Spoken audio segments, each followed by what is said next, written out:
Hi, Zach. Why did the team elect to not franchise tag Carl Lawson or William Jackson III? Yeah, those are two players we have high opinions of, and we'll continue to work through things with them. But it allows us to have a lot of flexibility in a year that's going to be very different. We saw that the salary cap's a lot lower, so it just gives us better flexibility these next couple of weeks. Are you confident that one or both of those players will be back this upcoming season?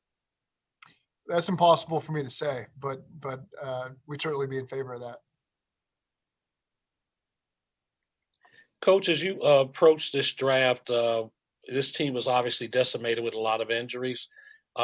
When you look at drafting, a lot of times you draft for need, but does depth take on a different perspective this year with the rash of injuries you had? I don't think we ever anticipate having a year like we had last year, losing Trey and DJ and Mixon and CJ and all those guys, Burrow. So you're never hopeful that that's going to happen and planning for that. So again, we've got a lot of areas of need that we'll address these next couple of weeks, and I'm excited to start that process with free agency and then the draft, which is 50 days away. So again, there's a lot of ways that we can help, plug some of the holes that we have on both sides of the ball and create some of that depth that you're talking about. Thanks.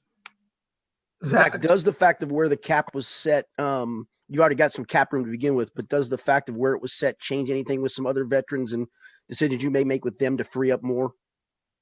Not at this moment. There's always those options on the table, but I think that we're in a really good position, as well as very few teams in this league are in position right now. And so we feel comfortable with where we're at. Zach, speaking of Burrow, has he started running above ground or throwing yet? I don't watch the day-to-day. I know that he's on pace to do all the things that we were hoping he'd do. So, he said in that case that he would start. We haven't seen any video of him running or throwing yet. I think he was scheduled to do that in mid-February. So with you saying he's on pace, does that mean he is running and he is throwing? I haven't seen video either, so I don't quite have the answer to that question, but I know that he's doing really well. Coach, is there anything that – go ahead. Thank you. Looking at the guys you have under contract, it's a very different team on paper right now than it was when you I guess started 2 years ago. Just what's your view on that, and what's your reaction to the amount of turnover there has been and maybe could be in the next couple of weeks? I think it's relatively common, really, if you look at rosters over 3 years, and that there is a higher degree of turnover than people realize. Obviously, there's a lot of guys that have been with us for 2 years now, some 1 year, but what we're really encouraged with the guys that are in this building at the moment. Like being around them all. They got great energy. They've really bought into what we're doing. We'll continue to add those pieces over the next couple of weeks, but really encouraged with the direction of the roster. Coach, as you look at the draft this year compared to the pandemic versus normal, has anything emerged that you said, you know what, this really works well, and even after the pandemic, we'll incorporate this into how we approach the draft? Has anything emerged from that? Well, I think the use of Zooms, as we've all encountered, has been helpful, because previously you'd see the guy at the combine, you'd see him at his pro day, maybe take him to dinner, make a phone call, a couple phone calls to him. Now you're face-to-face, talking through video with them during the interviews, things that we probably had at our disposal before, but we didn't realize it. Now that you do, you can find some information some other ways. Obviously, I don't think anything's ever a substitute for being able to see a guy face-to-face and talk to him and get a better feel for him personally. But again, the use of Zoom in terms of interviewing players has been productive for us. Thanks. How about the re-signing Brandon Allen today at quarterback? Yeah, I'm happy we got that done. Brandon's a guy that we've got a high degree of confidence in. So to come back in that quarterback room was important for us to get done. So I'm glad it worked out. Coach, with the salary cap, declining, and not all teams able to participate in free agency because some are in cap jail. Looking at potential free agents, guys that might be out there in the market that maybe nobody anticipated would be out there in the market. Are any of those potential names exciting you guys? I think there's a lot of options that are out there, to fill some of the needs that we have. Again, we're in a good position to be flexible as the week goes. Nobody can really say how it's all going to shape out. So we're going to be in a position, to add some really quality players that help us be a better football team next year. Like, how many pro days will you go to this year, maybe compared to a normal year? Will you be more in the mix there just because of no combine and things like that? Our guys, you're only allowed 3 at each one. So oftentimes the one I went to, we usually had 3, 4, 5 guys. There's a couple I've got penciled in that I'll go to. We are flexible in that regard week to week as well, as things pop up and you want to get on the road. So I'll go to a couple of them. We've got our staff is already on the road, our scouts, our coaches, they've already been out there. So we're going to hit as many as we can. You mentioned how the dinners with the prospects are off the table, but have restrictions relaxed enough where you can do some of the other type of vetting? We're talking to coaches and other people involved face to face as opposed to over Zooms to get a better idea about some of these guys. When you're at the pro days, you're saying? Yeah, at pro days. Yeah, they just got kicked off early on Friday, I think was the first one. So I haven't been there to see how that unfolded, but I think just like anything, you can talk to coaches and people you got relationships with, but they want to make sure that your exposure to the players is really non-existent. You're there, but you got your mask on, you're away from them on the field, and they want to make sure that they protect the players as best possible. Coach, I was wondering how many quarterbacks are you going to take into camp given Joe's situation, and is Finley one of them with the signing of Allen? Probably 3 to 4. That really changes throughout the year. Just based on last year, the number you were able to take to camp was lower than the 90-man. And so we'll wait to see how all that shakes out. The number's 3 to 4. I've done it both over the last 8-9 years. So we'll kind of play that by ear as the draft comes around. And if there's a quality guy there that you want to take as the 4th guy, that's always an option. Finley's certainly here and he's done some great things for us. So again, there's a lot of decisions we got to make as a team as these next couple weeks come up. Zach, when it comes to the offensive line, how much have you weighed bringing in a veteran guy that can come in right away and really fit in well in the offensive line and free agency versus maybe a guy that you draft who is young? How much do you want to address that and have a guy that can come in and be ready right away? Yeah, number one, we got to play better up front this year than we did last year.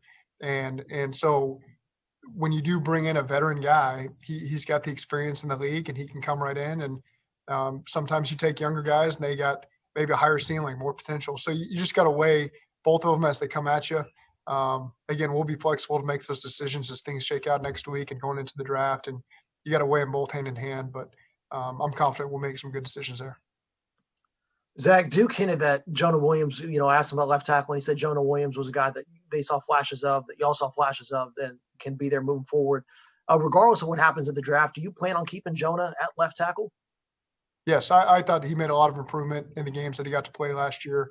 Again, everybody's got to be flexible with what pieces are available to you. And so you can never say anything set in stone, but I'm very comfortable with Jonah at left tackle. I think he made some really solid improvements there from game to game. And we're excited to getting back there at that piece next year. When you went back and evaluated just last season as a whole, did you have any takeaways on the offensive line play in particular?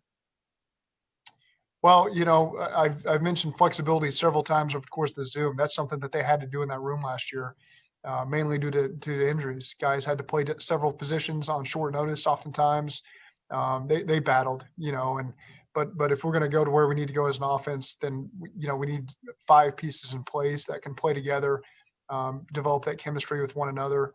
So I am grateful for those guys, how they fought, man. I mean, it's some guys that you got a lot of respect for that came in there and did what they could do for us. And so, but again, that's an area we got to solidify this offseason.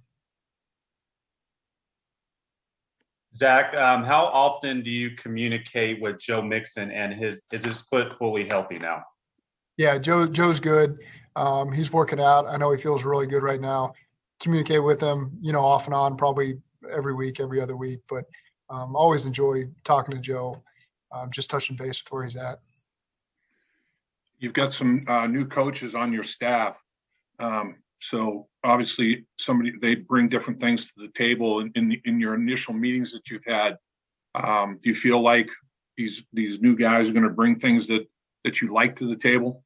Yeah, it's a real, start on.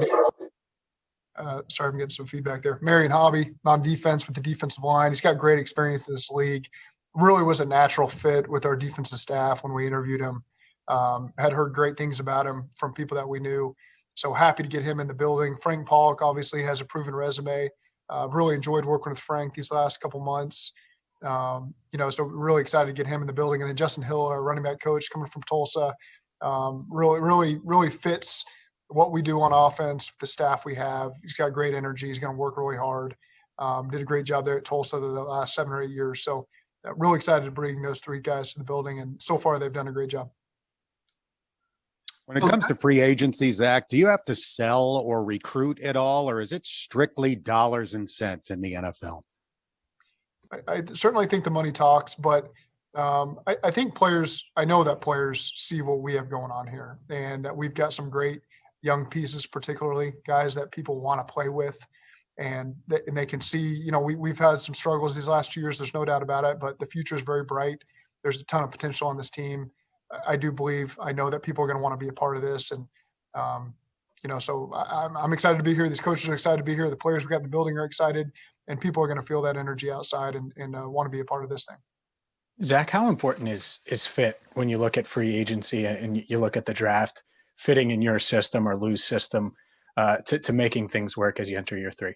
You certainly do have to take into account if a guy was playing and productive in a different system, how does that translate to what we do on offense and defense? And you always want to make sure you got a great vision for how they're going to fit in your schemes. Great players, oftentimes you want to fit things you do around them as well. If you think that they can come in and be productive, and you got to be flexible with how you use them, that's certainly something you weigh too. But those are conversations, James, that we do have every day about it, free agents, draft picks, guys that we'd be looking to add to our roster. How do they fit? Is it the right fit, or maybe they're a better fit somewhere else?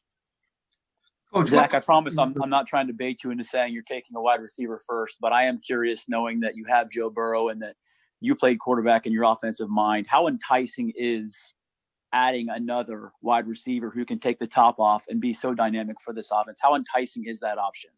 I think there's a lot of ways that we can help our offense and help Joe. You're talking about a guy who came in with no offseason, no preseason games, and really was starting to take off and take full command and ownership of the offense those last 5 games in particular that he was playing. I know the whole team felt the energy with him that he could take us some really great things. And so to be able to add things that can help, whether that's up front, whether that's at receiver, whether that's adding guys on defense that help keep the point totals down on defense and allow us to do some better things on offense as well. You got to take all those options as they come at you with whatever pick it is, 5th pick, whatever. You got to be flexible as this thing goes, and just excited to help our team in any way we can. Just to follow up on what Jeremy asked, what do you feel the wide receiver room needs, and what traits are you looking for there? Well, I think that we have a talented room, and really we've got good depth there. Adding another piece is never off the table. When you're talking to a guy that calls plays, you always like to have as many weapons as possible. But again, we got to do what's best for a football team, however that shakes out. Could be a number of positions for us. Zach, how beneficial is it to be able to ask Joe or T or any of your players on your roster about different draft prospects that they played with in college? Yep, it's helpful. We've got guys that have played some great programs. Clemson, Alabama, LSU, Ohio State. So we've got those resources there at a lot of the places that have a lot of the prospects coming out. It's always fun to get their opinions. Obviously our scouts do a ton of the work, and they get great information, and that's always our starting point. But sometimes it is good to be able to ask an opinion of some guys that have played with some of these other guys. Do you expect any in-person training camp? You kind of broke up there, Dan. Can you give me that one? Do you expect any in-person activity before training camp this year? I'm certainly hopeful. I don't have any expectations at the moment. We haven't received any sort of word on what it's going to look like, but I'm always hopeful that we can get some time on the grass with these guys before training camp hits. Zach, in terms of different positions, the drafts, or obviously the draft's going to hinge on what you do in free agency, but in free agency and the draft, is there depth at multiple positions? I know the wide receiver class is pretty deep. You can get good wide receivers through the first 5 rounds. Is it the same for offensive linemen? Is it a pretty deep draft overall in terms of what guys are thinking at this stage? Initially it looks like it's a good group of quarterbacks there as well. I know we're not in the market for where these guys are going to be. I'm hesitant to say that, Dave, because even as yesterday and today hit, you watch more guys and do more work on some of the film evaluations of some of these other positions, and guys pop up that really catch your attention as you do more. So I think in March, it's very early in the draft process. Over the next 30 days, you get a much better feel for what the depth of the draft is going to bring, in rounds 3 through 5. And so there's often guys, the more work you do on them, the more they bubble up maybe, or bubble down one way or another. So I don't yet feel comfortable, putting out there my thoughts on the depth of certain positions, but there's a lot of good players that have been fun to watch so far.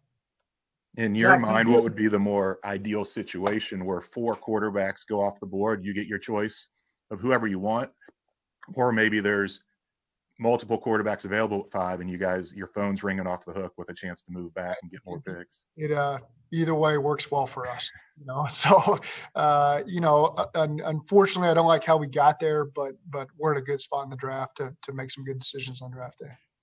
Zach, y'all were really aggressive last offseason. I mean, do you feel like you guys need to be aggressive again this offseason in order to be competitive for a playoff berth this season? I don't know if aggressive is the right word. I think we're in a good position to really add some quality players, however that shakes out. And so again, I think we've made smart decisions. That's why our cap is in the position that we're in right now. So that we can be flexible as this thing has dropped down, and maybe some teams don't have the same flexibility we do. So again, just we got more work to do this week, certainly, but I'm excited to see what next week brings. Last year was kind of the first real, targeted, calculated move into free agency for you guys. I mean, you guys spent a lot of money and worked really hard on that. What did you learn from that last year that maybe you feel like you're taking into this year as far as how to approach it, and maybe some lessons that can help you even be more efficient this year? It doesn't always play out how you might envision it, and so again, it's an hour by hour thing once free agency hits. And so you have to be thorough with your discussions leading up beforehand, which we did last year, which we did this year. So again, we feel really good about our communication, the position we're in, to be able to make sound decisions as the week takes shape. Coach, you brought a culture here that's a little bit different than preceded you, and players have been buying in. I mean, Joe Burrow, Jesse Bates, we're all talking about they like what you're doing. And when J.J. Watt was a free agent, Tyler Boyd quickly went to social media advocating for you. How does it feel to know that these guys truly do believe in what you're doing, and without hesitation or telling other guys, hey, this is the place to be? Well, we've got the right players in the building. But again, we think we're doing things the right way. Now, the wins need to come with that. There's no doubt about that. So, but again, we know that by building a foundation, that stuff's going to come more naturally. We're now in year 3 of our systems in all 3 phases. Our guys feel comfortable with what we're asking them to do. Now they can take the details to the next step. The football character in this building is tremendous right now. And now the young leadership that we've had, and we've got a lot of good veteran leaders on this team as well, is really going to take shape over this next year, where guys' voices become a little bit louder, and guys that are doing things the right way with a ton of talent to back it up, guys are going to listen to them. So I'm excited to see, some of these younger guys really take that next step and be more vocal next year and help lead some of these other players. Zach, based on last year's experience of, going out and getting Trey Waynes, DJ Reader, tagging AJ, and maybe not getting a huge bang for the buck, are there any residual battle scars after, deciding to go the way you went? I don't think so. And I look at it as, we're getting some reinforcements next year that unfortunately we didn't get to have last year. Getting to see Trey Waynes out there and DJ Reader play more than he played last year in those couple games he played. So it's exciting that we added some pieces of free agency last year that we were really counting on that for whatever reason didn't play out this year. We get them back next year. And so those are some pieces we didn't get to deal with last year. As a coach that's trying to obviously win games in 2021, is it hard to balance the future cap and concern about that when you're probably pushing for as many players as you can over the next few weeks? Well, we want to win now. There's no doubt about that. But you got to be smart and make sure that we've managed for the future the right way, and I feel like we're going to do that. 2 more minutes. Coach, with bringing in Frank, what exactly are you trying to improve in the run game? What do you with his hiring? What are you looking to emphasize to make it better? We just need to be better on offense overall, run game, pass protection. And that's all of us. That's unfortunately some guys got struck with injuries last year, and that's no fun. But so we just need consistency overall. Frank's got great experience in this league. He's been a part of some really successful offenses, some great run games. He's passionate about his beliefs, and so we're excited to get him in the building. Zac, what are the conversations like with Burrow as he's trying to come back? And how are you? What's the coaching aspect of that like as you're trying to get him ready for potentially week 1? Well, you can't really deal with the players in that regard right now. So they're all very casual, general conversations, just to check on their well-being. But the scheme stuff will come once the offseason program starts. Talked about Joe Burrow and his knee injury. What about Trey Hopkins? He injured his later in the season, torn ACL as well. Is he coming along pretty well schedule-wise? Yeah, he's on schedule, on pace, great attitude. So things seem to be going well with Trey. Hey, Zac, as someone who embraces analytics fully and an organization that has a lot of experience with ties and overtime, I'm just curious what you think of the Ravens' spot and choose option for overtime. I need to do more research exactly how that's going to play out. But I'm always open to seeing some creative approaches, and sometimes it doesn't always come into effect the first year. Maybe there's some holes poked in it and it gets ironed out over the years to come. But I think it starts good conversations, and we'll just see where it goes. One more question. Zac, I'm curious your thoughts on, there's been talk about pushing back the hiring cycle into later in the year. Obviously that was significant when you were brought in here. Is that something that you would be in favor for in the future, or what did you kind of learn from that process that you feel like your voice might be important for the league to hear? I don't know that I have strong opinions on that because I've seen it play out both ways, good and bad for organizations, for coaches in general. So I'll probably not share any opinion that I have because I don't necessarily have a strong one right now. But again, probably a good conversation to have on both sides of it.